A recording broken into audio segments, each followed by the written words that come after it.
প্রিয় দর্শক, স্বাগত জানাচ্ছি আগামীর বাংলাদেশ অনুষ্ঠানে। আশা করি আপনারা ভালো আছেন, সুস্থ আছেন। আলোচনার শুরুতেই চলুন পরিচিত হয়ে নেই আমাদের আজকের দুজন অতিথির সঙ্গে। আজকে আমাদের সঙ্গে আলোচনায় রয়েছেন এলাই নওয়াজ খান, সিনিয়র সাংবাদিক ও কলামিস্ট রয়েছেন সারোয়ার তুষার, যুগ্ম আহ্বায়ক জাতীয় নাগরিক পার্টি এনসিপি। আপনাদের দুজনকেই স্বাগত। এলাই নওয়াজ খান, লন্ডনে প্রফেসর ইউনুস এবং তারেক রহমানের বৈঠকটিকে অনেকে ঐতিহাসিক বলছেন, কেউ বলছেন বৈঠকে দেশে একটি ইতিবাচক পরিবেশ ফিরিয়ে আনছে, কেউ কেউ বলছেন এই বৈঠক দেশের মানুষের জন্য স্বস্তির বার্তা, আশার আলো। বিএনপির মহাসচিব মির্জা ফখরুল ইসলাম আলমগীর বলেছেন সব কিছু যে একটা অনিশ্চিত অবস্থায় চলে গিয়েছিল, সেই অবস্থাকে কাটিয়ে জাতিকে আবার সামনে এগিয়ে যাওয়ার স্বপ্ন দেখেছেন দুই নেতা। আমরা দেখছি যে বৈঠকটির পরও কিছু সমস্যা এখনো রয়ে গিয়েছে। আমরা দেখলাম যে নগর ভবনে ইশরাক তার কর্মসূচি আবার নতুন করে শুরু করেছেন। আমরা একটি টেলিভিশন চ্যানেলে দেখলাম যে বিএনপির স্থায়ী কমিটির সদস্য সালাউদ্দিন আহমদ এই সরকারকে তত্ত্বাবধায়ক সরকারের মতো করে বলছেন, এবং একই সঙ্গে তিনি বলছেন এই সরকারের কাজটা হবে নির্বাচন করে চলে যাওয়া। তাহলে এই বৈঠকের ফলাফল কি দাঁড়ালো? প্রথমত হলো যে আমরা এই বাংলাদেশে বাস করি এবং এর দেশটির যে রাজনৈতিক ইতিহাস সবসময় এটা সংঘাতপূর্ণ, সবসময় একটা সংকট এখানে তৈরি হয়েছে, আবার সংকট থেকে উত্তরণ ঘটেছে। আমরা একটা দেশ দুইবার স্বাধীনতা উপভোগ করেছি, একবার 47 সালে রক্তপাতহীন, আবার একই জাতিগোষ্ঠী যারা মানে খুব কি বলে স্বতঃস্ফূর্তভাবে পাকিস্তান সৃষ্টির জন্য 46-এ গণভোটে অংশ নিয়েছিল। বলা যায় যে এই দেশের লোকদের গণভোটেই পাকিস্তান হয়েছে। আবার আমরা 71-এ ওই পাকিস্তানকে উড়াই দিয়ে দেশ স্বাধীন করেছি রক্তপাতের মাধ্যমে, এবং রক্তপাত আমাদের লেগেই আছে। এবং আমাদের 75-এর 15 আগস্ট রক্তপাতের মধ্যে দিয়ে আমরা একটা পরিবর্তন দেখেছি। আবার 90-এর গণ অভ্যুত্থানে রক্তপাতের মধ্য দিয়ে আর একটা পরিবর্তন দেখেছি। আবার এই জুলাই বিপ্লব আর একটা পরিবর্তন। তো এত কিছুর পরেও আমাদের মধ্যে সবসময় একটু পজিটিভ চিন্তার জায়গা থেকেই যায়। আমরা যখন অনেকবার সংকট দেখেছি তখন নানা রকম দৌড়ঝাঁপট আমরা দেখেছি। আপনি জানেন যে ওই স্যান নেনিয়ানের মতন লোক এসেও মধ্যস্থতা করেছে, লাভ হয়নি, তখন লাভ হয়নি। একটা স্বাধীন দেশে অন্য দেশ থেকে এসে মধ্যস্থতা করছে, এবং এটা আমাদের রাজনৈতিক দলের নেতারা মেনে নিয়েছে। আবার অনেক সময় আমরা এটাও শুনেছি যে কি সিঙ্গাপুর কনস্পিরেসি, লন্ডন কনস্পিরেসি, অতীতে যখন রাজনৈতিক সংকটগুলি ব্যাপকতর হয়েছে। এই প্রথম একবার আমরা দেখলাম যে লন্ডনে একটা প্রকাশ্যে জানান দিয়ে একটা সংকট মোচনের জন্য একটা সমঝোতা বৈঠক হয়েছে। এবং আমি এটা বিশ্বাস করি যে সত্যই একটা সংকট তৈরি হয়েছিল। জুলাই বিপ্লবের যে আনন্দ এবং উচ্ছ্বাস যে আমরা ভোগ করছিলাম, এই সংকটটা এমন একটা জায়গায় নিয়ে যাচ্ছিল, আমরা কিছুটা অনিশ্চিত হচ্ছিলাম যে আসলে সামনে কি দিনগুলি আসছে। সেক্ষেত্রে এটা একটা অত্যন্ত একটা পজিটিভ দিক বলে আমি মনে করি। এবং প্রফেসর ইউনুস, যিনি রাজনীতি করেন নাই কখনো, তিনি একজন এন্টারপ্রেনিউর, বিশ্ববিখ্যাত ব্যক্তি, তিনি কিন্তু ঠিকই বুঝতে পেরেছেন যে একটা সংকটের মধ্যে আমি যাচ্ছি। এবং তিনি যে পদক্ষেপটা নিয়েছেন লন্ডনে বিএনপির ভারপ্রাপ্ত চেয়ারম্যান তারেক রহমানের সঙ্গে বৈঠকটা করে, এবং এই বৈঠকটা এবং ইলেকশন নিয়ে যখন ঘোষণাটা আসলো, আমি কিন্তু লক্ষ্য করেছি যে সাধারণ মানুষের মধ্যে এক ধরনের প্রশান্তি আসছে, এতে কোনো সন্দেহ নেই। তারপরে যে কথাটা আসছে সেটা হলো ইশরাকের এই আন্দোলন এবং সালাউদ্দিনের বক্তব্য, যেটা হলো যে কি বলে এটাকে, যে এটা তত্ত্বাবধায়ক সরকার কাজ। অ্যাকচুয়ালি ইন্টারিম গভর্নমেন্ট তো একটা স্বল্পকালীন গভর্নমেন্ট, ছোট অল্প সময়ের জন্য একটা ট্রানজিশন পিরিয়ডের সরকার। এবং কোনো গণ অভ্যুত্থান কিংবা কোনো রেভলিউশনে যখন রাষ্ট্র শূন্যতা বিরাজ করে, সরকার থাকে না, তখন যে সরকারটা হয় তাকে অন্তর্বর্তী সরকারও বলা যায়, প্রভিশন গভর্নমেন্টও বলা যায়, কিংবা কেয়ারটেকার গভর্নমেন্টও বলা যায়, যেটা আপনি বলেন না কেন। অতীতের তত্ত্বাবধায়ক সরকারের সাথে এই অন্তর্বর্তী সরকারের পার্থক্যটা হলো এটা যে তখন কনসেনসাসের ভিত্তিতে এই সরকারগুলি হয়েছে। ইভেন লাস্টে বিএনপির সময়ে সংবিধানে এটার যে অ্যামেন্ডমেন্ট করে তত্ত্বাবধায়ক সরকারকে স্থায়ী করা হয়েছিল। এইবার যখন অন্তর্বর্তী একটা বিপ্লবের মাধ্যমে সরকার যখন পতন ঘটে, যে শূন্যতা তৈরি হয়, এই শূন্যতার জায়গায় অন্তর্বর্তী সরকার প্রতিষ্ঠিত হয়েছে এবং আর একটা নির্বাচন দিয়ে এই সরকার চলে যাবে। কখনোই এই সরকার কখনোই বলে নাই যে আমরা মানে দীর্ঘস্থায়ী সময় থাকার জন্য এসেছি, এবং সরকারের কোনো পর্যায় থেকে কখনো এটা বলা হয়নি। বরঞ্চ তত্ত্বাবধায়ক যে যিনি প্রধান, মানে অন্তর্বর্তী প্রধান চিফ অ্যাডভাইজার, জাতির উদ্দেশ্যে প্রথমে পরপর 2টা ভাষণ দিয়ে তিনি যেটা বলেছিলেন সেই জায়গায় আছেন। তিনি বলেছিলেন ডিসেম্বর থেকে জুনের মধ্যে নির্বাচন দেওয়ার, আলটিমেটলি সেটা হয়েছে যে ফেব্রুয়ারির শেষের দিকে কিংবা মাঝামাঝি সময়ে শেষের দিকে নির্বাচন হবে, হতে পারে কিংবা এইখানে ব্যাখ্যাটা প্রায় অনেক লোকে ভুল দিচ্ছে। হতে পারে, শর্ত সাপেক্ষে, মানে কি ধরনের শর্ত আমি এখনো দেখি নাই। যে সংস্কার এবং বিচার সংস্কারের যে কাজগুলি সংস্কার, উনি একটা কথা আগেই বলেছিলেন যে যদি পরিপূর্ণভাবে সংস্কার করি তাহলে জুনের মধ্যে, মানে জুন মানে তো জুন না, যেটা উনি আগে বলেছিলেন যে এপ্রিলের দিক হতে পারে। আর যদি পরিপূর্ণভাবে যদি সংস্কার না হয় তাহলে তার আগে হতে পারে। আমি দেখলাম যে সমঝোতা তো এভাবে হয়, সমঝোতা কিন্তু কারোর সিদ্ধান্তের অন্য জায়গার থেকে সমঝোতা হয় না। সমঝোতা মানে হলো দুই পক্ষে ছাড় দেয়া, এবং আমরা লক্ষ্য করলাম যে দুই পক্ষই ছাড় দিয়েছে।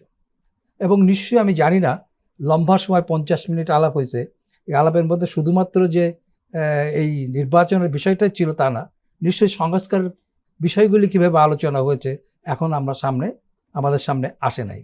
এবং আমি মনে করি যে এই সালাউদ্দিনের এই বক্তব্য কিংবা ইশরাকের এই যে কি বলে বসে থাকা না থাকা, এইগুলি আগামীতে খুব একটা ম্যাটার করবে বলে মনে করি না, কারণ অলরেডি কিন্তু মানুষ একটা নির্বাচনের মুখী হয়ে গিয়েছে।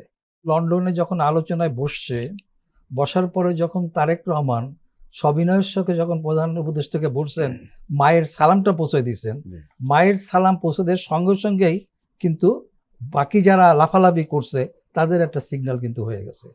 যে যেমন ওই যে বিএনপির এক নেতা বলছিলেন যে সবকুল হারিয়ে তিনি এখন লন্ডনে গেছে তার সাথে বৈঠক করতে। আসল কি তাই? সবকুল হারাই গেছেন এখানে, নাকি জাতির সংকটকালে তিনি একটা পরিত্রাণের জায়গা তিনি করছেন, নির্ধারণ করার জন্য এখানে গিয়েছেন, এবং তিনি সেটা সফল হয়েছেন। আমরা এই প্রশ্নটা এই কারণে আপনাকে করছিলাম যে সেটা হলো আসলেই লন্ডন বৈঠকটি ছিল একটা ঐতিহাসিক এবং মানুষের মধ্যে স্বস্তির একটা জায়গা তৈরি করেছে। এবং কিন্তু যখন এই ধরনের ঘটনা ঘটে তখন মানুষ তো বিভ্রান্ত হয়। সেটা কেউ হইলেও হতে পারে, কারণ এরা অনেক কথা বলেছে। আলটিমেটলি তো প্রধান উপদেষ্টার সাথে বৈঠক করেই তো সমঝোতা যেতে হলো। এবং এই সালাউদ্দিন এটা তো বলে যে আপনি চলে যান, অনেক লোক আছে, এগুলি তো ম্যাটার করে নাই পরবর্তীকালে। আমি যেটা বলবো যে এই জায়গাটা, আজকের এই সমঝোতাটা, এই যে সংকটটা তৈরি হয়েছিল, এই সংকট তৈরির ফলে কিন্তু সে পরাজিত শক্তিগুলি কিন্তু নানাভাবে মাথা চাড়াতে উঠছিল। কিন্তু যখনই এই সিদ্ধান্ত আসছে তখনই আপনি লক্ষ্য করে দেখবেন যে এই সব এলিমেন্টগুলির অবস্থা কিন্তু তারা কিন্তু আবার চরমভাবে হতাশ হয়েছে। ওরা মনে করছিল যে এই খেলাটা যত লম্বা হবে তারা তত স্পেস নিতে থাকবে, কিন্তু সেটা হতে দেওয়া হয় নাই। কারণ এখানে আর একটা বার্তা কিন্তু যে যাই বলুক না কেন, অনেকের জন্য কিন্তু একটা বার্তা, যারা এই সংকটটাকে কাজে লাগায় অস্থিতিশীল করতে চেয়েছিল, ইভেন অ্যাডমিনিস্ট্রেশন যারা অস্থিতিশীল করতে চেয়েছিল, এখন যেভাবেই দেখেন না কেন তাদেরকে 10 বার ভাবতে হবে যে আমি কত দূর যাব। জি, সারোয়ার তুষার, লন্ডনে প্রধান উপদেষ্টা অধ্যাপক মোহাম্মদ ইউনূসের সঙ্গে বিএনপির ভারপ্রাপ্ত চেয়ারম্যান তারেক রহমানের বৈঠকের তারিখ সংক্রান্ত আলোচনা যতটুকু গুরুত্ব পেয়েছে, বিচার ও সংস্কার ততটুকু গুরুত্ব পায়নি বলে আপনারা বলছেন। বিষয়টিকে আপনারা অত্যন্ত হতাশাজনক বলে উল্লেখ করেছেন, এবং আপনারা এটাও বলেছেন যে নির্বাচন প্রশ্নে সরকার কেবল একটি রাজনৈতিক দলের অবস্থান ও দাবিকেই বেশি প্রাধান্য দিচ্ছে বলে প্রতীয়মান হচ্ছে। আপনারা আরও বলেছেন যে জুলাই ঘোষণাপত্র প্রণয়ন, মৌলিক সংস্কার বাস্তবায়নে জুলাই সনদ কার্যকর করা ও বিচারের রুটম্যাপ ঘোষণার পরই নির্বাচন সংক্রান্ত আলোচনা চূড়ান্ত হওয়া উচিত। এখন নির্বাচনের একটা সম্ভাব্য তারিখ বলা হয়েছে এবং অনেকে বলছেন সব সমস্যার সমাধান হয়েছে, আপনারা এটাকে হতাশাজনক বলছেন কেন? আমরা শুনেছি যে তিনি সরকারি সফরে গেছেন, এখন কিন্তু তিনি এই সফর থেকে কি নিয়ে ফেরত এসেছেন দেশের জন্য, আমরা তো ওই দেশের সরকারের সাথে কোনো ধরনের বাইল্যাটারাল এগ্রিমেন্ট, MOU, সমঝোতা স্মারক কিছুই দেখি নাই। তার মানে পুরো জিনিসটা কি এরকম যে একটা দলের প্রধানের সাথে বৈঠক করতে আপনি গেছেন, এরকম একটা প্রশ্ন কিন্তু ওঠাটা স্বাভাবিক। তবু আমরা কিন্তু এই বৈঠকটাকে স্বাগত জানিয়েছিলাম যে প্রধান উপদেষ্টা যদি সরকারি সফরে যান এবং সাইড বেঞ্চে একটা ওই দলের প্রধানের সাথে ওখানে যদি তিনি থাকেন, কথা বলেন, এটা কিন্তু খুব দোষের কিছু না। কিন্তু খুব বড় ডিসাইসিভ নীতিগত সিদ্ধান্ত আপনাকে নিতে হবে দেশের ভিতরে। আমরা শুনতে পেয়েছি যে তিনি দেশে আসবেন, বিএনপির ভারপ্রাপ্ত চেয়ারপারসন, এই জুলাই মাসের মধ্যে বিএনপির তরফ থেকে এটা প্রচার করা হচ্ছে নানাভাবে। তাহলে এই মিটিংটা দেশের মধ্যে হলে কি ক্ষতি হতো? কেন আপনাকে গণ অভ্যুত্থানের পরের একটা সরকার, গণ অভ্যুত্থানের পরের রোডম্যাপ নিয়ে আপনাকে কেন লন্ডনে যোগাযোগ করতে, মানে কথা বলতে হবে? লন্ডনে বসে কেন সিদ্ধান্ত নিতে হবে? এটা তো স্বাধীন দেশের সাথে যায় না।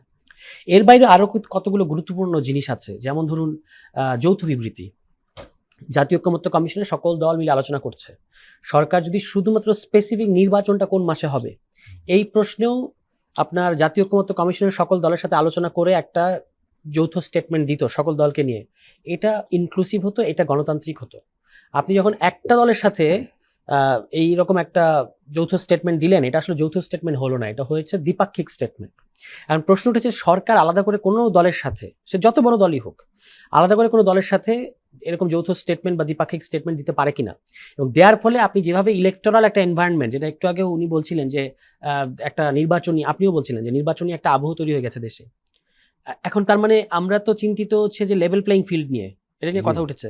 এখন আপনি যখন এরকম করে ওই দলের সাথে, মানে এটা মনে হচ্ছে যে এই আপনি এই সিগন্যালটা দিলেন যে এই দলটা ক্ষমতা আসতে যাচ্ছে, প্রশাসন তো তাহলে সেই অনুযায়ী, প্রশাসন তো ইতিমধ্যেই একটা দলের প্রতি বায়াসড, আরও বায়াসড হওয়ার চান্স তৈরি হচ্ছে যে এই দলে যেহেতু ক্ষমতা আসবে আমাকে সেইভাবেই মানে চলতে হবে, এরকম একটা বার্তা প্রশাসনের মধ্যে পৌঁছায়। ফলে সুষ্ঠু নির্বাচন, যেটা প্রধান উপদেষ্টা বলেছেন যে তিনি বাংলাদেশ ইতিহাসে শ্রেষ্ঠ নির্বাচন করতে চান, শ্রেষ্ঠ নির্বাচন দূরে থাক, বাংলাদেশে যে সমস্ত নির্বাচন, 3-4টা নির্বাচন যে অ্যাকসেপ্টেড হয়েছে মোটা দাগে, সে ধরনের একটা নির্বাচন করা যাবে কিনা সেই সংখ্যা কিন্তু তৈরি হয়েছে। ইতিমধ্যে আপনি দেখতে পাচ্ছেন নুরুল হক নূরের উপর, যেহেতু নুরুল হক নূরকে এক ধরনের ওই আসনটা ছেড়ে দেবে এরকম একটা কথা উঠেছে বিএনপির পক্ষ থেকে, ঘোষণা দেওয়া হয়েছে। এখন দেখেন আপনি সেখানে নূর কিন্তু বলেছেন খুব রাইটলি যে এখন তো আপনাদের এই চিঠি আমাদের জন্য অভিশাপ হয়ে গেছে, তিনি অবরুদ্ধ হচ্ছেন এবং প্রশাসন সম্পূর্ণ 4-5 ঘন্টা তাকে অবরুদ্ধ করে রাখা হলো, প্রশাসন কিন্তু সম্পূর্ণ রকম নির্লিপ্ত থাকলো। তাহলে এই সমস্ত ঝুঁকি কিন্তু আছে। তাহলে আমরা যে যাব বিভিন্ন এলাকায়, নতুন দল বা বিভিন্ন দল, তারা যে এই ধরনের আক্রমণের শিকার হবে না এবং প্রশাসন যে নির্লিপ্ত থাকবে না সেই প্রশ্নও কিন্তু থাকে। এই জিনিসগুলো আমরা আমাদের তরফ থেকে প্রশ্নটা তুলেছি যে এইটা মানে উচিত হয় নাই। এছাড়াও আরও কতগুলো জিনিস আপনার খুব ইম্পর্টেন্ট, যেমন ধরুন যে আপনি দেখতে পাচ্ছেন ইশরাক সাহেব এখনো তো আপনার ওখানে বলা হয়েছে যদি নির্বাচনের প্রস্তুতি সম্পন্ন হয়, যদি বিচার এবং সংস্কার প্রশ্নে পর্যাপ্ত অগ্রগতি হয়, তাহলে ফেব্রুয়ারিতে ইলেকশন হতে পারে। তাহলে এখনো কিন্তু এপ্রিলেই ইলেকশনের ডেটটা আছে, আর ফেব্রুয়ারি হচ্ছে একটা সম্ভাব্য, বিবেচনা করা যেতে পারে কন্ডিশন, শর্ত সাপেক্ষে এই জিনিস যদি করা যায়। কিন্তু আপনি দেখতে পাচ্ছেন যে বিএনপি পন্থী মিডিয়া, বিএনপির তরফ থেকে কি বলা হচ্ছে যে ফেব্রুয়ারিতে ইলেকশন, ইতিমধ্যে আপনি ধরেন মানে ইলেকশনটাকে প্রভাবিত করছেন। আরেকটা গুরুত্বপূর্ণ জিনিস দেখেন, নির্বাচন একটা প্রতিদ্বন্দ্বিতাপূর্ণ পরিবেশ ডিজার্ভ করে বা ডিমান্ড করে। আমরা 3 জন প্রার্থী, আমাদের মধ্যে প্রতিদ্বন্দ্বিতা থাকবে, কে সবচেয়ে ভালো প্রার্থী, কে জনগণের ভোট পাবে, এটা হচ্ছে নির্বাচনের আবহ। যখন আপনি নির্বাচনের আবহের মধ্যে দেশকে ঢুকিয়ে দেন, সংস্কারের আবহটা কি? সংস্কারের আবহটা হচ্ছে আমরা সবাই কিন্তু কনসিডারেট থাকবো, আপনি আপনার জায়গা থেকে কিছু দূর ছাড় দেবেন, উনি দিবেন, আমি দিব, কারণ আমরা সবাই মিলে একটা কমন জায়গায় পৌঁছাতে চাই।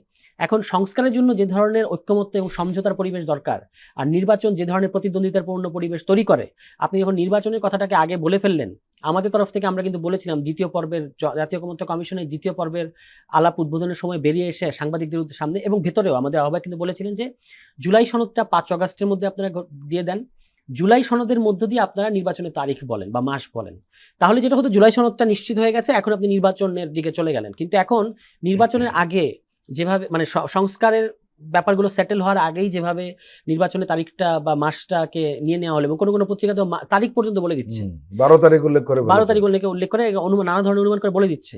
তার মানে হচ্ছে, এবং এটা তরফ থেকে বিএনপি কিন্তু বলছে যে না, এখানে নির্বাচনের ব্যাপারে তারিখের ব্যাপারে কোনো সুনির্দিষ্ট কথা হয় না, এটা কিন্তু বিএনপি তরফ থেকে বলা হচ্ছে না। মিটিংয়ের আগের থেকেই বিএনপি বলেছে যে এই মিটিং ঐতিহাসিক, এই মিটিং যুগান্তকারী, এই মিটিং টার্নিং পয়েন্ট হবে। তাহলে কি আমরা প্রশ্ন তুলতে পারি না যে আপনারা কি মিটিংয়ের আগেই মিটিংয়ের রেজাল্ট জানতেন? মানে এটা কি একটা স্টেজড মিটিং কিনা? এই প্রশ্নগুলো উঠছে। প্রধান উপদেষ্টার 2টো বক্তব্য প্রত্যাহার করা উচিত।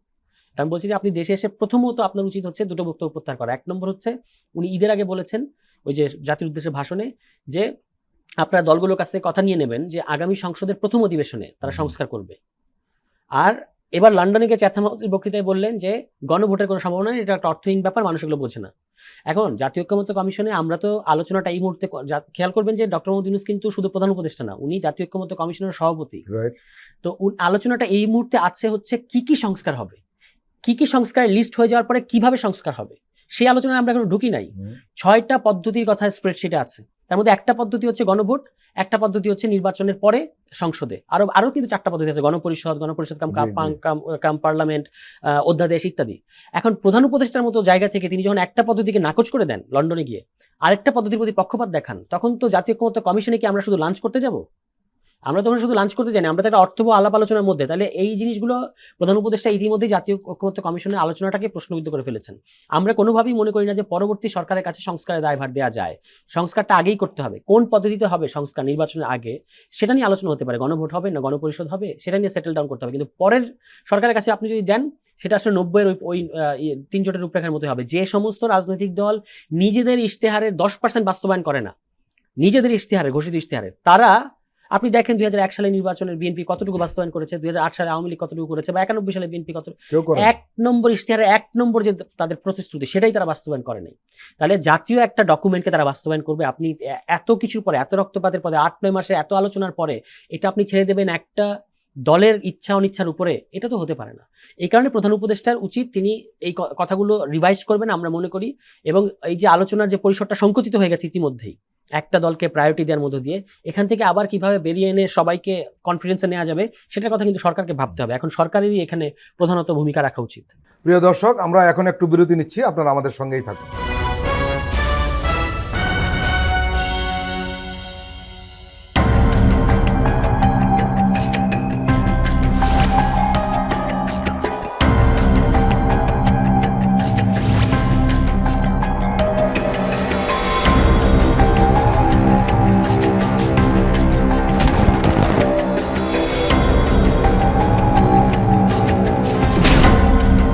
ফ্যাসিবাদের দিনলিপি, গবেষণা ও উপস্থাপনা সাইদ খান, প্রযোজনা আফরোজা সুলতানা ও মামুন মাহমুদ।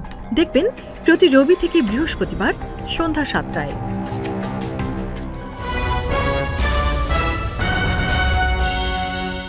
আবারও স্বাগত আগামীর বাংলাদেশ অনুষ্ঠানে। আজকে আমাদের সঙ্গে আলোচনায় রয়েছেন সিনিয়র সাংবাদিক এলাই নওয়াজ খান, রয়েছেন জাতীয় নাগরিক পার্টির যুগ্ম আহ্বায়ক সরওয়ার তুষার। এলাই নওয়াজ খান, কেউ কেউ বলছেন সমালোচনার দৃষ্টিতে যে লন্ডন বৈঠকের মাধ্যমে সরকার বলতে চেয়েছে যে আগামী দিনে বিএনপি ক্ষমতায় আসবে, এটি এক ধরনের ম্যান্ডেট দেওয়ার মতো। কিন্তু সংকটটা হলো যেটা, সেটি হলো যে এই ধরনের বক্তব্য যখন বা এই ধরনের পারসেপশন যখন তৈরি হয়, তখন প্রশাসনে কিন্তু সমস্যা তৈরি হয়। প্রশাসন তাদের কথাই শুনতে চাইবে যারা ক্ষমতা আসবে। তাহলে এই বর্তমান সরকার এমনিতেই নানান ধরনের টানাপোড়েনে রয়েছে প্রশাসন চালাতে গিয়ে, এখন তাদের কথা কেউ কি আদৌ শুনবে? আমাদের দেশের প্রশাসন তো সবসময় লক্ষ্য করেছি যে তারা যখন দেখে যে কোন দলটা ক্ষমতা আসবে তাদের দিকে ঝুঁকে যায়। এটা কিন্তু নতুন কিছু না, কারণ আমরা কোনো নতুন কোনো কিছুর মধ্যে দিয়ে কিন্তু এখনো যাইনি। আমরা সংস্কারের কথা বলছি, কোনো সংস্কার এখনো আমাদের সামনে দৃশ্যত আসে নাই। আমরা কিন্তু এখনো পুরনো জায়গায় আছি, পুরনো মতবাদ, পুরনো চিন্তাভাবনার মধ্যে দিয়ে এগিয়ে যাচ্ছি। সুতরাং আমি এই সঙ্গে আরেকটা কথা বলবো, সেটা হলো যে বিএনপি, নিঃসন্দেহে বিএনপি একটা সংকট তৈরি করেছিল, এবং সেই সংকট থেকে উত্তরণের পথ অন্য যারা স্টেক হোল্ডার যারা আছে তারা কিন্তু সরকারকে সেভাবে অনুপ্রাণিত করতে পারে নাই যে এটা থেকে বেরোনোর জন্য এই পদ্ধতি, এই পথটা আছে, এই পথ আছে। আর একটা হলো যে যেহেতু আমরা একটা অবাধ, নিরপেক্ষ এবং চমৎকার ইলেকশন চাচ্ছি, এবং মেজর পার্টি হিসেবে বিএনপিকে কেউ টোটালি হোস্টাইল করতে চায় নাই, সমালোচনা করেছে, হোস্টেলও করতে চায় নাই। তা এই একটা সিচুয়েশনটা তৈরি হয়েছিল, সেখান থেকে উত্তরণের পথটা কোনো পক্ষ তো কিন্তু এই অন্তর্বর্তী সরকারে তো কেউ নাই, এটা তো কোনো দলীয় সরকার না। এই সরকারের সাথে, এই সরকারের মূল শক্তি হচ্ছে রাজনৈতিক দলগুলি, নিঃসন্দেহে রাজনৈতিক দলগুলি, এরাই হলো মূল শক্তি, তাদেরই সরকার, তাদের সরকার। এই সরকারকে সালাউদ্দিন যেটা বলেছে যে তত্ত্বাবধায়ক, কিন্তু তোমরা যে সংস্কারের 35 দফা দিচ্ছ কেন তাহলে? এই প্রতিষ্ঠা দেওয়ার কথা ছিল, তার মানে কি তোমরা তখন ইনিশিয়ালি একসাথে একই চিন্তার সাথে ছিল সংস্কার দরকার। হঠাৎ তোমাদের মধ্যে ক্ষমতার ব্যাপারে খুব অ্যাগ্রেসিভ হয়ে উঠলে কেন? এটা একটা ব্যাপার আছে। কিন্তু নিঃসন্দেহে বিএনপি নির্বাচনের দল, ক্ষমতায় যাওয়ার আকাঙ্ক্ষা তাদের প্রবল। যারা আছে, আমি বলবো যে ছাত্ররা যারা এই আন্দোলনের মূল ভূমিকা ছিল, তারা সত্যিই একটা সংস্কার চেয়েছে, আমি এখনো বিশ্বাস করি। কিন্তু অন্য যারা আছে তারা কিন্তু, আমি যেটা মনে করছি, তারা প্রথাগতভাবে আগাতে চাচ্ছে। সেই প্রথাগত জায়গায় ডক্টর ইউনূস, প্রফেসর ইউনূস সেই পথেই তিনিও চলেছেন।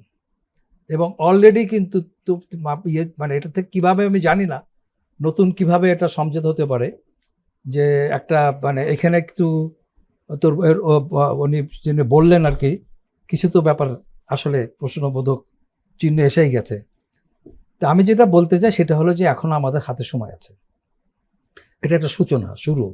এটা সূচনা মানে কি, যে সংকট থেকে বেরিয়ে আসার একটা সুযোগ মানে আমরা পেয়েছি। এখন আগামী ইলেকশনগুলি নির্দিষ্ট ডেট এবং সবাইকে নিয়ে, যেটাকে আমরা বলি একটা উইন উইন সিচুয়েশন তৈরি করা এই সরকারের দায়িত্ব। যেহেতু প্রফেসর ইউনূস লন্ডনে এরকম একটা ডিসাইসিভ জায়গায় গেছেন, একইভাবে নির্বাচনের আগে ফ্রি ফেয়ার ইলেকশন নিশ্চিত করার জন্যে যা যা করার দরকার এবং সকল রাজনৈতিক দলকে নিয়ে সেই কাজটা তিনি করতে পারবেন বলে আমি মনে করি। আর সমালোচনা এগুলি হবেই, এটার জন্যই তো এই আন্দোলনটা হয়েছে। হাসিনার সময় আলোচনা করা, আমরা কেন ঘাবড়াই যাই, কেউ একটা বললে মনে করি যে গেছে সর্বনাশ হয়ে গেলাম। কেন? এই কথাগুলি বলার জন্যই তো আমরা, আমাদের এই ছেলের রক্ত দিয়েছে, বলুক না বিরুদ্ধে, অসুবিধা কি? অনেক কিছু তো আমরা। সুতরাং আমি মনে করি যে প্রফেসর ইউনূস অত্যন্ত প্র্যাগম্যাটিক একটা চিন্তা ভাবনার করছেন এবং আগামীতেও তিনি একটা সুস্থ, যেটা তিনি বলেছেন যে এমন একটা ইলেকশন করব যে ইলেকশন আর কখনোই হয় নাই, এরকম একটা জায়গায় যাওয়ার জন্য যতগুলি ইতিবাচক পদক্ষেপ দরকার প্রফেসর ইউনূস সেটা নেবেন বলে আমি আশা রাখি আর কি। মানে হতাশ হওয়ার মতন কিছু নাই।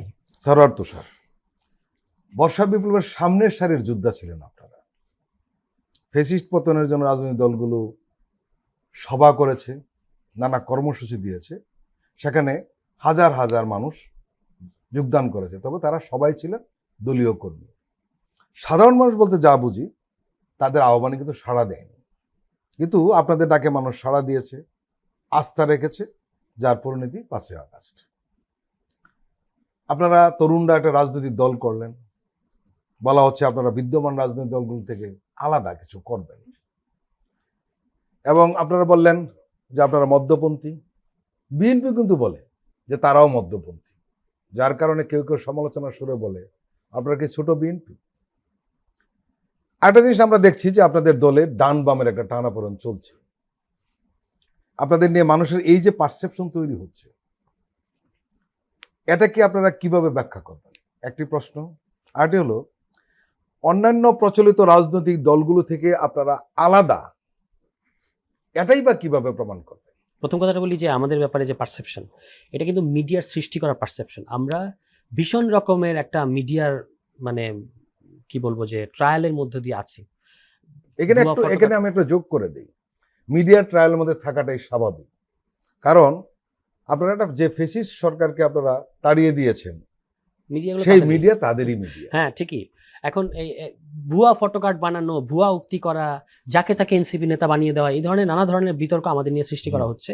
আমরা দল হিসেবে একটা, তো আমি বলছি সেন্ট্রিস্ট দল, অন্যান্য দলের সাথে আমাদের খুবই গুরুত্বপূর্ণ পার্থক্য আছে যে কোনো দল গণ অভ্যুত্থানের মধ্যে দিয়ে সৃষ্টি করা না। এই দল সম্পূর্ণভাবে গণ অভ্যুত্থানের মধ্য দিয়ে এসেছে এবং যারা নেতৃত্ব দিয়েছেন তারাই করেছে। এটা বাংলাদেশে আপনি আর ইতিহাস পাবেন না। আর দ্বিতীয় জিনিস হচ্ছে যে আমাদের দেশের এক্সিস্টিং কোনো দল, রাষ্ট্র এবং সরকার, এগুলো বলে তারা অবশ্য রেগে যায়, কিন্তু বলতে হবে রাষ্ট্র এবং সরকারের পার্থক্যটা তারা বুঝতে পারে না। তারা নির্বাচনের মধ্যে দিয়ে সরকারের যাওয়াটা পর্যন্ত বুঝতে পারে, কিন্তু এনসিপি হচ্ছে বাংলাদেশের একমাত্র দল যারা রাষ্ট্র পুনর্গঠনের কথা বলেছে। মানে আগে আপনি স্টেট করবেন, স্টেটের মধ্যে কাকে জনগণ আগামী 5 বছর মানে পরিচালনা করার জন্য, রাষ্ট্রের প্রশাসন পরিচালনা করার জন্য কাকে দায়িত্ব দেবে সেটার জন্য নির্বাচন হবে। এটা হচ্ছে সরকার পরিচালনার নির্বাচন। কিন্তু স্টেট যদি না থাকে, স্টেট যদি ভঙ্গ হয়, আমরা তো 72 পর থেকে বাংলাদেশে কোনো রাষ্ট্র করতে পারি নাই। আমরা সংবিধান করেছি একটা দলীয় সংবিধান, যেই সংবিধানের ব্যাপারে শুরু থেকেই বিপুল পরিমাণ আপত্তি আছে, এবং এই সংবিধানটা এত এন্টি পিপল যে যেই দল ক্ষমতায় এসছে আপনি দেখবেন যে প্রত্যেকটা এখানে এক্সিস্টিং দলগুলোর মধ্যে মতাদর্শিক অনেক বিবাদ আছে, কিন্তু সংবিধানে এক কেন্দ্রিক ক্ষমতা রাখতে হবে এই ব্যাপারে সবাই একমত। ইভেন পঞ্চম সংশোধনীর মধ্য দিয়ে আপনি কিছু কিছু জিনিস পরিবর্তন করলেন, কিন্তু ওই যে এক ব্যক্তি কেন্দ্রিক ক্ষমতা যেটা 72 সংবিধান আছে সেটা কিন্তু পরিবর্তন করা হয় নাই। ইনস্টিটিউশনগুলো ডেমোক্রেটিক করা হয় নাই, এবং নির্বাহী কর্তৃত্বের বাইরে নিয়ে আসা রাষ্ট্রীয় প্রতিষ্ঠানগুলোকে এগুলো করতে দেওয়া হয় নাই। বা এগুলো হচ্ছে লার্জার সমস্যা। এই কারণে আমরা সংস্কারে এত বেশি জোর দিয়েছি। আমরা নির্বাচন বিরোধী একেবারেই না। আমরা মনে করি যে বাংলাদেশে ইলেকশন ছাড়া অন্য কোনো রাস্তাই নাই, আপনাকে ইলেকশনেই যেতে হবে। কিন্তু এই প্রশ্নটা আমাদেরকে তো ভাবিয়ে তুলেছে সবসময়। আমাদের প্রধান বিবেচনা থাকে যে কেন এখানে নির্বাচনের মধ্যে দিয়ে আসা দলগুলো অনির্বাচিত কায়দায় ক্ষমতায় থাকে বারবার। একবার হলে আপনি বলতে পারতেন এটা ওই দলের সমস্যা, এটা তো বারবার। 75-এর পরে আপনি দেখতে পেলেন বাকশালের মধ্য দিয়ে কি করা হলো, এবং সংসদে ওই দলকে আরো 5 বছর মেয়াদ বাড়িয়ে দেওয়া হলো। তার ফলাফল আমরা জানি। এরপর 15 বছরের সামরিক শাসন। 91 সালে যে দল ক্ষমতায় আসলো তারা 3 জোটের রূপরেখা ভঙ্গ করে 96 সালে একটা একতরফা নির্বাচন দিল, তার বিরুদ্ধে আন্দোলন হয়েছে। 96 থেকে 2001 সালে ওই দল আওয়ামী লীগ সরকার আবার বললো যে আমরা যখন ক্ষমতা যেতে পারবো তখন নির্বাচন দেবো। তারা নিজেদের লোকই বসিয়েছিল তত্ত্বাবধায়কে, কিন্তু উনি দলীয় পারপাস সার্ভ করেন নাই। নাহলে আওয়ামী লীগ কিন্তু একই কাজই করতো। 6-এর ইতিহাস আপনি জানেন, 14 সংশোধনী, লগি বৈঠা, 1-11, এবং এই 15 বছরের ফ্যাসিবাদ, এবং আওয়ামী লীগ এসে তত্ত্বাবধায়ক বাতিল করে দিয়ে 15 বছর থেকে গেল। প্রত্যেকটা দল প্রত্যেকবার তাদেরকে বাধ্য করা ছাড়া ক্ষমতা থেকে সরানো যাচ্ছে না। এই কারণে আমরা বলেছি যে শান্তিপূর্ণ ক্ষমতা হস্তান্তরের রাস্তা এখানে বন্ধ হয়ে গেছে।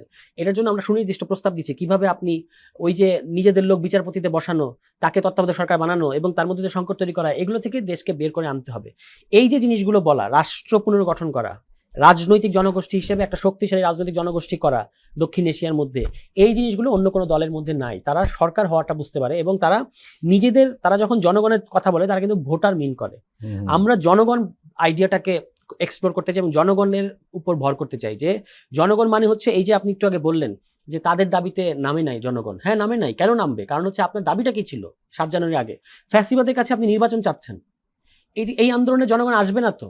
এবং তখন তারা আফসোস করে বলেছেন যে আমরা যখন ধাওয়া খেয়েছি তো আমাদের কেচিগেট খুলে দেয় নাই ঢাকার জনগণ, খুলে দিবে না তো, কারণ জনগণ আপনাদের সাথে রিলেশন ফিল করে না। 30% ভোট আছে বাঁধা, এটা সত্য, কিন্তু এর বাইরে আপনাদের আন্দোলনে জনগণ আসবে না, কারণ আপনার কোনো আন্দোলনে, কোনো জনগণের কোনো আন্দোলন 15 বছরে বিএনপি নির্বাচনের দাবি করা ছাড়া আর কিন্তু কোনো কিছু চায় নাই। ওয়ারেজ এই ছাত্ররা যখন নির্বাচনের লাইনে যায় নাই, তারা যখন বলেছে গণ অভ্যুত্থান করতে হবে শেখ হাসিনার বিরুদ্ধে, তখন না চিনেও তাদেরকে একজনকে তো চিনত না বাংলাদেশের জনগণ, তাদের ডাকে সাড়া দিয়েছে। এবং এটা ঐতিহাসিক রিশতা ছাত্রদের সাথে বাংলাদেশের জনগণের। ইতিহাসটা আপনি আমার চেয়ে খুব ভালো জানেন। এই কারণেই বিএনপি যেটা মানতে চায় না, বিএনপি বলে যে আমরা মাঠ গুছিয়ে দিয়েছি আর ছাত্ররা গোল দিয়েছে। আসলে বাস্তবতা পুরোটাই উল্টো। ছাত্ররা মানে গোল দিয়েছে, এখন ট্রফি নিতে চাচ্ছে বিএনপি। হ্যাঁ, মানে আসলে কিন্তু ছাত্ররাই পুরো কাজটা করলো। আপনার জানুয়ারি এবং জুলাইয়ের মধ্যে একটা কমপ্লিট ব্রেক আছে। এখন বলা হচ্ছে যে জানুয়ারির মানে 17 বছরের আন্দোলনের ধারাবাহিকতা, কিন্তু জানুয়ারির পরে একটা লোক বিশ্বাস করেছে বাংলাদেশে শেখ হাসিনাকে সরানো যাবে? একটা লোক বিশ্বাস করে নাই। আপনারা সংবিধান করেন, সংবিধান মানলে তো এই সরকারকে 29 সাল পর্যন্ত ক্ষমতা থাকতে দেওয়া উচিত, মানে যদি অ্যাকর্ডিং টু দিস কনস্টিটিউশন। তাহলে এই গোজামিলগুলো তো এড়াতে হবে। এখান থেকেই এনসিপি বলেছে যে আপনি জানুয়ারির প্যারাডাইমটা হচ্ছে, ওই প্যারাডাইমটা ফেল করার পরে বাংলাদেশের জুলাই প্যারাডাইম এসছে, যেটা হলো গণ অভ্যুত্থানের প্যারাডাইম। গণ অভ্যুত্থানের পরে রাষ্ট্র বানাতে হয়, রাষ্ট্র মেরামত করতে হয়, রাষ্ট্র পুনর্গঠন করতে হয়। শুধু সরকার দিয়ে নির্বাচন, যেটা 90-এ যে ভুলটা হয়েছে, 90-এ আপনি কি করলেন? আপনি ক্ষমতা হস্তান্তর করে দিলেন, ঠিক আছে, এবং এরশাদকে রাজনীতিতে পুনর্বাসন করলেন। এই ছাত্ররা তো ইতিহাসটা জানার কারণে তারা বলেছে যে আপনি গণ অভ্যুত্থানের প্যারাডাইমে থাকেন এবং রাষ্ট্র সংস্কারের মধ্য দিয়ে নির্বাচনে যান। কেউ বিরোধিতা করেন এই নির্বাচনের, কিন্তু আপনি দেখেন পুরো আয়োজনটা এখন যেটা চলছে নির্বাচনকে সামনে আনার মধ্য দিয়ে, ওই রাষ্ট্র পুনর্গঠন, রাষ্ট্র কিছু ঘষামাজা তারা করবে দেখানোর জন্য, কিন্তু মূলত আবারও সেই ক্ষমতা হস্তান্তর, মানে এটাকে গণ অভ্যুত্থানকে আবারও রেজিম চেঞ্জে সংকুচিত করার একটা পায় তারা পরিষ্কার এস্টাবলিশমেন্টের মধ্যে, মিডিয়া থেকে শুরু করে কালচারাল ইন্ডাস্ট্রি, আমলাতন্ত্র, রাজনৈতিক দল, সামরিক বেসামরিক যত এস্টাবলিশমেন্ট আছে সব মিলে কিন্তু এক হয়ে গেছে। কেন? আপনাকে এই রাষ্ট্র পুনর্গঠন, তথা রাষ্ট্র পুনর্গঠন করা মানে কি? জনগণ ক্ষমতাশীল হবে, জনগণের হাতে কর্তৃত্ব চলে আসবে, সে ঠিক করবে যে কিভাবে রাষ্ট্রের প্রতিষ্ঠানগুলো চলবে, সে তার মতো ম্যান্ডেট দেবে। এই জিনিসগুলো আসলে এখানে হতে দিতে চায় না। এখানে একটা প্রশ্ন আপনারা উঠিয়েছেন যেটা বাইরে আলোচনা হচ্ছে রাজনৈতিক অঙ্গনে, সেটি হলো যে সুষ্ঠু একটা নির্বাচন হবে, ঐতিহাসিক একটা নির্বাচন হবে, এই যে প্রত্যাশা, এর মাঝখানে আপনারা বললেন যে নির্বাচন কমিশন নিরপেক্ষ, রাইট, এবং এই নির্বাচন কমিশনের অধীনে আপনারা নির্বাচনেই যাবেন না। এই যে তাহলে তো আরেকটা সংকট তৈরি হলো। না, আপনি দেখবেন, আপনারা যদি একটু যদি কেউ খোলা মনে দেখে, এনসিপি আত্মপ্রকাশের পর থেকে এমন একটা দাবি তোলে না যেটা তার দলীয় দাবি। পুরো জিনিসটাই হচ্ছে একটা সুষ্ঠু নির্বাচন হলে কি বিএনপি মানে এনসিপি আলাদা করে কোনো বেনিফিট পাবে? পাবে না। নির্বাচন কমিশনের সমস্যাটা হচ্ছে, এই নির্বাচন কমিশন, আমরা যখন জাতীয় নাগরিক কমিটি ছিলাম তখনই আমরা এই নির্বাচন কমিশন গঠন করার বিরোধিতা করেছিলাম, কারণ আপনি নির্বাচন কমিশনটা গঠন করছেন পুরনো আইনে। কোন আইনে? 2022 সালের ওই প্রধান নির্বাচন কমিশনার অন্যান্য নির্বাচন কমিশনার নিয়োগ আইন 2022, এই আইনে, যে আইনটার ব্যাপারে মির্জা ফখরুল ইসলাম আলমগীর বলেছিলেন যে এটা একটা বাকশালী আইন, বাকশালী কমিশন, এই কথা বলেছিলেন। বিএনপি 31 দফার কথা বারবার রেফারেন্স দেয়। 31 দফার 7 নম্বর দফায় কি বলা আছে? 7 নম্বর দফায় বলা আছে যে এই যে আইনটা একদম সুনির্দিষ্টভাবে বলা আছে 2022 সালের আইনটা তারা সংশোধন করবে। এখন আমি তাহলে প্রশ্ন করি যে আপনি কি এখন কিন্তু বিএনপি নিয়ে চুপ, তারা বলছে না যে ইসি পুনর্গঠন করেন। আপনি কি এই আইনে নির্বাচন করবেন, নির্বাচন করে সংসদে গিয়ে এই আইন সংশোধন করবেন, নাকি এই আইন সংশোধন করে নির্বাচনে যাবেন? মানে এটা তো বলতে হবে আমাদেরকে যে এই 31 দফার এই দফাটা অন্তত কখন বাস্তবায়ন করবেন আপনি?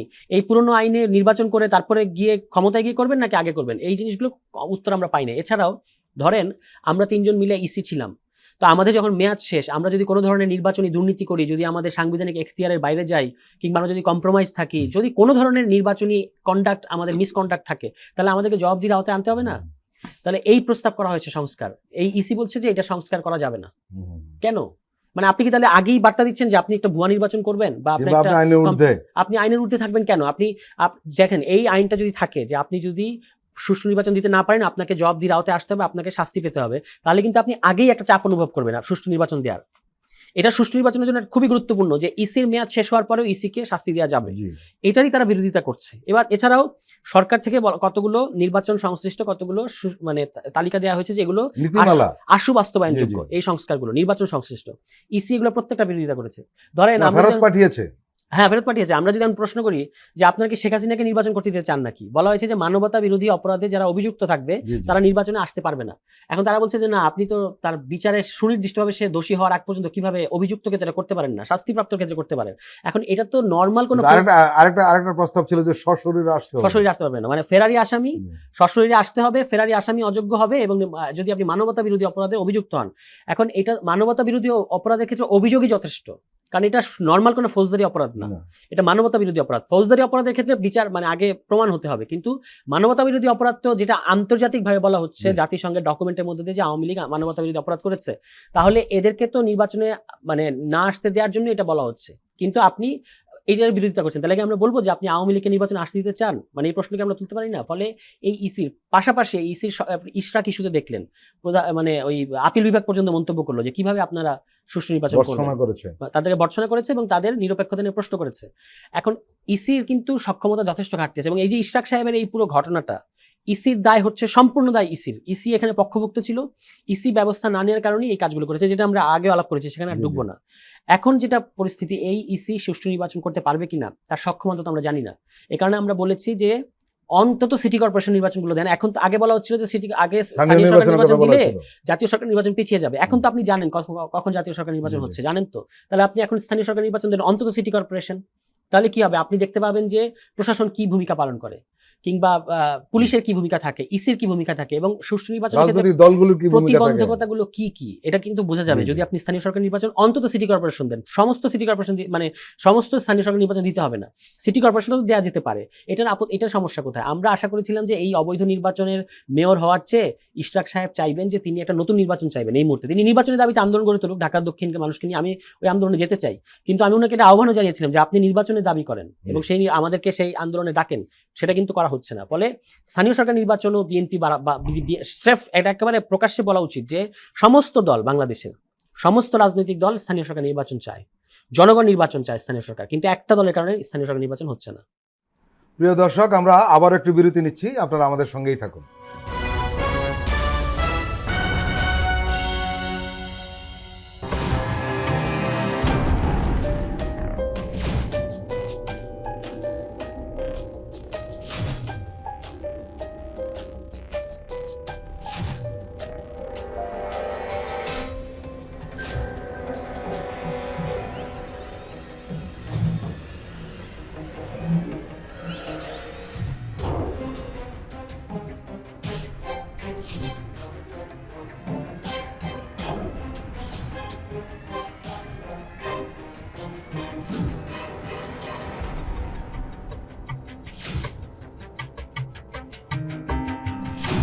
কেমন আছে অর্থনীতি দেখবেন প্রতি সোম ও মঙ্গলবার রাত 10:20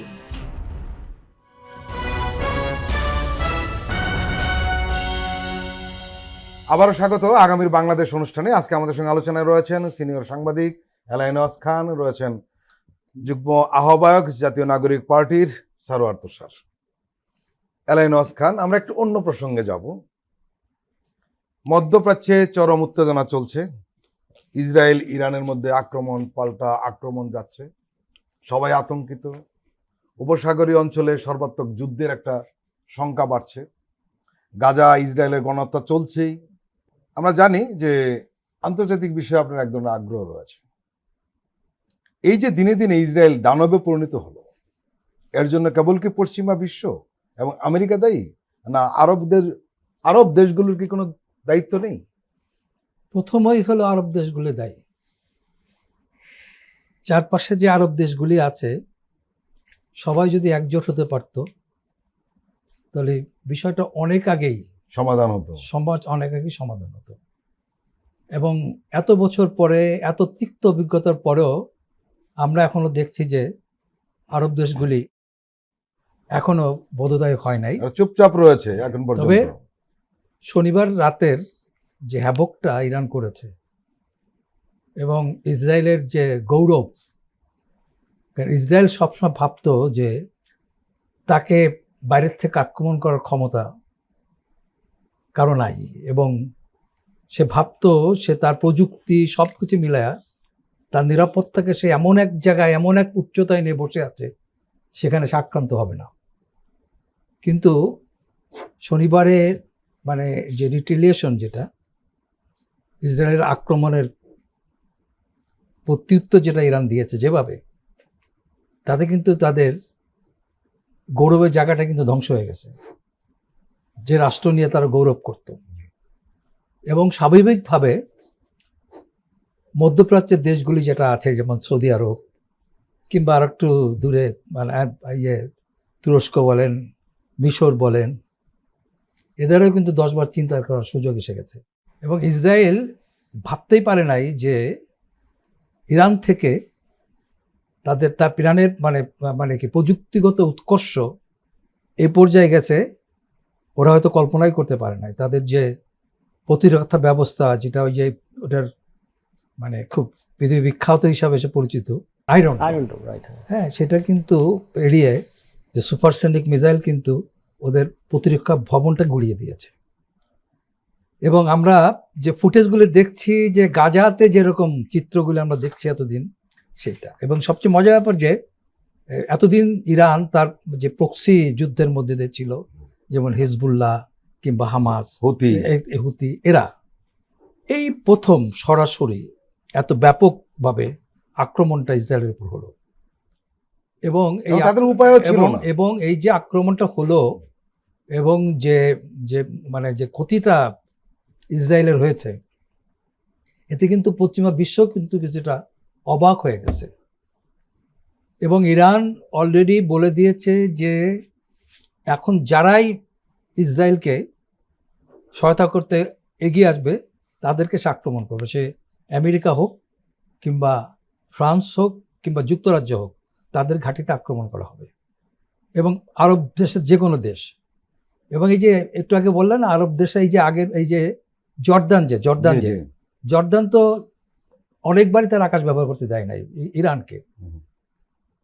এবং এটা তো মধ্যপ্রাচ্যের, আমি যেটা অনেক আগে আমি লিখেছিলাম যে তুরস্ক, তখন তো ইরাক খুব পাওয়ারফুল একটা ইরান, জর্দান, মিশর সব মিলে যদি ইসরায়েল তো ভেরি স্মল, এর ডেপথ নাই বললে ছোট্ট একটা রাষ্ট্র। যদিও আমি এটাকে ইসরায়েলকে রাষ্ট্র হিসেবে দেখি না, আমি বলি এটা যে পশ্চিমাদের গ্যারেশন, এটা মানে মধ্যপ্রাচ্যকে দেখার, মধ্যপ্রাচ্যকে মানে তার ইয়ে করার জন্য, কর্তৃত্বের বজায় রাখার জন্য একটা গ্যারেশন সে সৃষ্টি করেছে, মাত্র 25,000 বর্গ মাইলের একটা ছোট্ট দেশ। সুতরাং এইখানে ইরানের যে অ্যাটাকটা এবং তার যে মানে ডিভাস্টেটিং যে ব্যাপারটা অলরেডি ঘটিয়ে দিয়েছে, এটা কিন্তু অবাক করে দিয়েছে। যে অনেকে বলছে যে নেতানিয়াহু বাংকারে আছে, কেউ কেউ বলছে দেশ ছেড়ে পালিয়েছে। এগুলো Anyhow, গুজব, এগুলো গুজব। anyhow, এটাকে আমরা দেখছি, আমরা যেটা দেখছি যে ইরান ইসরায়েলের গৌরবের জায়গাটাকে ধ্বংস করে দিয়েছে, ডিস্ট্রয় করে দিয়েছে। কারণ সে যে ভাবতো যে মানে যে অলিক শক্তি হিসাবে নিজেকে, অতি প্রাকৃতিক শক্তি হিসাবে নিজেকে ভাবতো, যে তাকে স্পর্শ করার মতো কেউ নাই, কিন্তু এবার সরাসরি তার ভূখণ্ডে এই ব্যাপক হামলা তাদের, আমি যেটা বলতে চাই যে আসলেই তাদের প্রাইডকে ইরান ধ্বংস করে দিয়েছে। সারোয়ার তুষার, মধ্যপ্রাচ্য নিয়ে আপনার বেশ আগ্রহ আছে আমরা জানি। ফিলিস্তিন 21 শতকের উপনিবেশের ইতিহাস, এই নামে আপনার 328 পৃষ্ঠার একটি গ্রন্থ রয়েছে। গবেষণাধর্মী গ্রন্থটি লিখতে গিয়ে আপনাকে নিশ্চয়ই অনেক বিষয় জানতে হয়েছে। আজকের এই যে মধ্যপ্রাচ্যের যে অবস্থাটা, কেন এই জায়গায় এসে দাঁড়ালো, এর কি কোনো সমাধান নেই? এর একটা সমাধান যে ইসরায়েলকে বিলুপ্ত করতে হবে। ইসরায়েল বিলুপ্ত করার মানে হচ্ছে যে এই মানুষগুলোকে এখান থেকে উঠিয়ে নিতে হবে, তা না। এই যে একটা ওয়ান স্টেট সলিউশনের কথা যেটা বলে, ফিলিস্তিন এবং ইসরায়েলের পুরো ভূখণ্ড, এখানে এই দুই জাতির মানে 2 নেশন 1 স্টেট, এই সমাধান যদি আপনি না করেন, যতক্ষণ ইসরায়েল আছে, সেটা 67 সীমানা হোক কিংবা যে সীমানার কথাই বলা হোক, ইসরায়েল তো বারবার এই সীমানা নীতি লঙ্ঘন করেছে। মানে ইসরায়েলকে রেখে দিয়ে মধ্যপ্রাচ্যে কখনোই আপনি শান্তি আনতে পারবেন না। আপনি দেখবেন যে সিরিয়ার আজকের যে অবস্থা, ইরাকের আজকের যে অবস্থা এবং ইরানের সাথে যে কাজগুলো করা হচ্ছে, এই সমস্তটার সাথে কিন্তু ইসরায়েল জড়িত। ইসরায়েল তার যেহেতু সে জানে যে একটা হস্টাইল এনভায়রনমেন্টের মধ্যে সে আছে, সে নিজেকে বলে যে সে হলো জঙ্গলের মধ্যে একটা স্বর্গ, এরকম বলার চেষ্টা করে। মানে পুরো মধ্যপ্রাচ্য হলো জঙ্গল। ফলে তাকে চেষ্টা করতে হয় সবসময় যে তার কারা কারা সম্ভাব্য থ্রেট, এই থ্রেটগুলোকে কন্টেইন করা। সে ইরাককে, এবং এই যে আজকে ইরানের সাথে যেটা ঘটছে, কিন্তু 95 সালেই তারা সিদ্ধান্ত নিয়েছে যে ইরাক এবং ইরানকে তারা হামলা করবে, মানে টিকতে দিবে না। তো ইরাকের ঘটনা আমরা জানি, হ্যাঁ, এবং এগুলো এখন অনেক ডকুমেন্ট বেরোচ্ছে যে ইরাকে আসলে যে ওয়েপন্স অফ মাস ডিস্ট্রাকশন, এগুলো কোনো ঘটনা না। ঘটনাটা আসলে আমেরিকার কোনো থ্রেট ছিল না, থাকার কোনো কারণই নাই। ইসরায়েল থ্রেট মনে করতো ইরাককে, সে কারণে ইরাকের আজকের এই পরিণতি। সিরিয়ার ক্ষেত্রেও কিন্তু ব্যাপারটা তাই। এখন আসছে ইরান। ইরান হচ্ছে তাদের লাস্ট থ্রেট, কারণ অন্যান্য যে সমস্ত বড় বড় দেশ আছে মধ্যপ্রাচ্যে, মিশর, সৌদি আরব, তারা কিন্তু কম্প্রোমাইজড, জর্ডান, তারা কম্প্রোমাইজড, এবং ওখানকার ওই ধরনের রেজিমগুলি বসানো হয়েছে যারা আসলে ইসরায়েলের বা আমেরিকাকে মেনটেন করবে।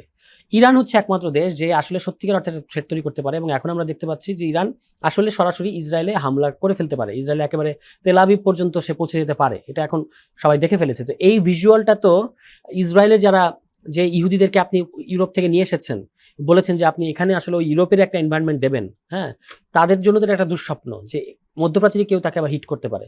এই জন্যই তাকে ইরানকে শেষ পর্যন্ত ইরানের উপর একটা হামলা চালাতে হবে। দ্বিতীয় একটা কারণ হচ্ছে যে আপনার ইরানের যে পরমাণু কর্মসূচি, এই পরমাণু কর্মসূচির দিকেই হচ্ছে ইসরায়েলের মূল নজর, এবং এটা কিন্তু আমেরিকাকে বাদ দিয়ে আপনি বুঝতে পারবেন না, যেটা উনি বললেন যে গ্যারিসন। আসলে তো ইসরায়েল হচ্ছে আমেরিকার একটা পুলিশ স্টেশন এখানে। ফলে এইটা ইসরায়েলের সমস্ত মুভ আসলে আমেরিকাকে বাদ দিয়ে বোঝা যাবে না। হ্যাঁ, ট্রাম্প এই মুহূর্তে কি বলছে না বলছে, এই যুদ্ধের এই যে হামলার পাল্টা হামলার পক্ষ নিচ্ছে নাকি না নিচ্ছে, তা দিয়ে বোঝা যাবে না। ওখানে যে আপনার ইহুদিদের যে লবি বা জায়নিজদের যে লবি, তারাই হচ্ছে মূল এখানে মানে মূল ব্যাপার। তো সেখান থেকে তারা এখন এই হামলার, এখন যে হামলাগুলো, এটা প্রধানত এই হচ্ছে যে ইরান যখনই বলে যে তারা তাদের পরমাণু কর্মসূচিটাকে ওপেন করবে, তখনই কিন্তু এই ধরনের হামলাগুলো ঘটে। এবং এখনও তাদের ইসরায়েলের টার্গেট হচ্ছে ইরানের এই পরমাণু কর্মসূচিটাকে আর একটু পিছিয়ে দেয়, আরো অনেক বছরের জন্য পিছিয়ে দেয়, কিংবা একেবারেই এটাকে ডেমোলিশ করা। এবং আপনি দেখেন যে প্রতি বছরই নিয়মিতভাবে ইরানের বিজ্ঞানীরা, বিশেষত পরমাণু বিজ্ঞানীরা গুপ্ত হত্যা শিকার হয়। ঠিক আছে, এবারও হামলায় সম্ভবত। এখানে একটা প্রশ্ন আসছে, একটা প্রশ্ন হলো যে আমেরিকা নতুন করে এইটা আলোচনায় গিয়েছিল, কিন্তু আমরা দেখলাম যে আসলে গোটাটাই ছিল লোক দেখানো। এই পরমাণু চুক্তি নিয়ে যে আলোচনাটা, এই ফাঁকে ওয়াশিংটন তেল আবিবকে অস্ত্র সরবরাহ করেছে। আসলে গোটা বিষয়টা ছিল পরিকল্পিতভাবে। আরেকটা বিষয় হয়েছে, সেটা হলো যে আন্তর্জাতিক গণমাধ্যম আল জাজিরা একটা বিশ্লেষণ দিয়েছে, এবং সেখানে আল জাজিরা বলেছে যে ইরানের পারমাণবিক ও সামরিক স্থাপনা ইসরায়েলের হামলা মধ্যপ্রাচ্যে একটা নতুন মাত্রা নিয়ে গেছে। এর ফলে পারমাণবিক নীতিতে ইরানের একটা বড় ধরনের পরিবর্তন আসতে পারে। তারা যেটা বলছে সেটা হলো ইরানের পারমাণবিক বোমা তৈরি ছাড়া আর কোনো উপায় রইল না, এরকম একটা কথা বলেছে। না, অ্যাবসলিউটলি। কারণ হচ্ছে ইরান তো এইখানকার মধ্যপ্রাচ্যের একটা শক্তিশালী রাষ্ট্র এবং একটা সমৃদ্ধ জনপদ, তাকে তো তার নিরাপত্তার কথা ভাবতে হবে। এবং তাকে যেভাবে আমেরিকা সহ ইউরোপ মানে ন্যাটো যেভাবে আসলে ক্ষতিগ্রস্ত করতে চায় এখন, এবং আপনি বারবার তার পরমাণু কর্মসূচিতে, সে কিন্তু বারবার বলেছে যে আমার এটা হচ্ছে একটা বেসামরিক পরমাণু কর্মসূচি, সেটাতে আপনি যখন তাকে বারবার হামলা বা হিট করার চেষ্টা করেন তখন তো তাকে তার নিরাপত্তার কথা ভাবতে হয়। এবং এটাতে করে আরো যেটা হবে আমার কাছে মনে হয় যে অন্যান্য যে সমস্ত দেশ, মধ্যপ্রাচ্যের অনেক দেশের ব্যাপারে কিন্তু গুঞ্জন আছে যে প্রত্যেকেই গোপনে পরমাণু নানা ধরনের এক্সপেরিমেন্ট করছে, তারাও কিন্তু সামনে দেখবেন বলবে যে আমাদের নিরাপত্তা দরকার, আমাদের পরমাণু দরকার। মিশর, সৌদি আরব তারাও এইদিকে যাবে। তো এটা মিলিয়ে আসলে হচ্ছে পুরো পৃথিবীতে আবার একটা পরমাণু যুদ্ধের শঙ্কা তৈরি হচ্ছে। এটার দায় সম্পূর্ণভাবে ইসরায়েলের এবং আমেরিকাকে নিতে হবে, কারণ তারাই বারবার যখন ওবামা একবার চুক্তি করলো, ট্রাম্প এসে বললো যে এই চুক্তি ভুয়া ইত্যাদি, ইরানকে ধ্বংস করাটাই হচ্ছে। এবং যেহেতু যেটা উনি একটু আগে বললেন যে আরবের দেশগুলোর মধ্যে কোনো ঐক্য নাই, আরবের যারা শাসক শ্রেণী তারা খুব বড় মাত্রায় গণবিরোধী, এবং আরবের সেন্টিমেন্টকে এই গণবিরোধী সেন্টিমেন্টের বিরুদ্ধে কিন্তু আরব বসন্ত এসেছিল, যেটাকে আবার তারা কন্টেইন করতে পেরেছে, আবারও আসবে এটা। আমরা কিন্তু এখান থেকে দেখে বুঝবো না যে সৌদি আরবের একটা তরুণ এই মুহূর্তে কি ভাবছে, মিশরের একটা তরুণ, তারা কিন্তু তাদের সরকারগুলোর বিরুদ্ধে বা রাজতন্ত্রের বিরুদ্ধে বিরাট আকারে ক্ষুব্ধ, যে কোনো সময় এই ক্ষোভ তারা প্রকাশ করবে।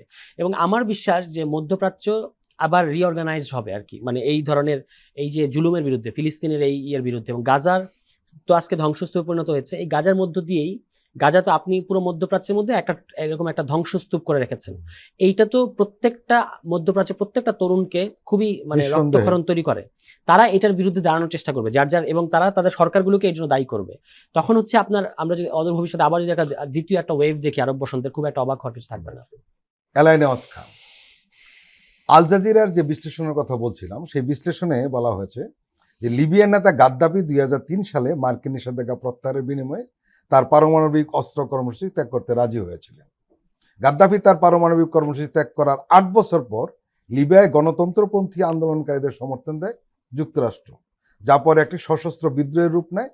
পরিণতিতে গাদ্দাফির পতন এবং শেষ পর্যন্ত প্রাণ হারাতে হয়েছে। লিবিয়ার নেতার এই পরিণতি মাথায় রেখেই ইরান হয়তো আর সে পথে যেতে চাইবে না, মানে পরমাণু চুক্তিতে আর যেতে চাইবে না। এর ফলে ইরান আরো দ্রুত পারমাণবিক কর্মসূচি সম্প্রসারণের চেষ্টা করতে পারে। কি বলবেন?